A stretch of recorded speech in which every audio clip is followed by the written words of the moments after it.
தண்ணியுடைய முக்கியத்துவம் தெரிஞ்சவங்க இந்த மாதிரி செய்ய மாட்டாங்க. எல்லாம் நீர்நிலைகள் எந்த அளவுக்கு முக்கியமானது. ஊர்ல இருக்கிற சாக்கடை போற வர குப்பையெல்லாம் இங்கே இருக்கு. அப்ப நம்ம குடிக்கிற தண்ணி எப்படி சுத்தமா இருக்கும்? சுத்தி குப்பையை போட்டு வச்சா உள்ள இருந்து வரும், வைரமா வரும், விஷத்தே வரும். அப்படித்தான் இருக்கு நீர்நிலைகள் போறாங்க. அப்புறம் எங்க போய் தண்ணி பாட்டில பிடிச்சா சுத்தமான தண்ணி நினைச்சிட்டு இருக்கிறோம். அந்த தண்ணி எங்க இருந்து வருது? இந்த மாதிரி தண்ணிகள் தேர்ந்து வர நிலத்தடி நீர்ல இருந்து வர்றதுதான் குடிக்கிற தண்ணியே வருது. அந்த தண்ணி எப்படி வந்து யோசிங்க. நம்ம வீட்டுல இருந்து போற கலையெல்லாம் என்ன சொல்லுங்க, மறுசுழற்சிக்கு எக்கச்சக்கமான உணவு வந்துருச்சு. அதெல்லாம் யோசிங்க. எவ்வளவுக்கோ பணத்தை செலவு பண்றோம், திட்டங்களை போடுறோம். இந்த மாதிரி இதுக்கு அறவழியா எங்கெல்லாம் இந்த மாதிரி செய்ய முடியுமோ இது பார்த்தாலே இங்க ஒண்ணு பேச முடியல. நாட்டம் என்ன போகணும்னு தெரியல. எல்லா இடத்துலயுமே எல்லா பக்கம் நீர்நிலைகள் கம்மாயில குளத்துல எங்க ஊர்ல முதல்ல பழம் வைக்காங்க. இப்ப குளத்துல குப்பை வைக்கிட்டு இருக்கோம்.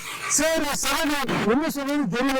நிக்க முடியல, நாட்டம் தாங்க முடியல. அதனால நீர்நிலைகள் எந்த அளவுக்கு சுத்தமா இருக்கும், அதெல்லாம் எதிர்காலத்துல குடிக்கிற தண்ணி கிடைக்கும்னு யோசிச்சுக்கோங்க. அதை யோசிங்க. விழிப்புணர்வு நம்ம வாழ்க்கையில உண்மையான வெளிச்சமான வாழ்க்கை, ஒரு நலமான வளமான வாழ்க்கை இருக்கும்.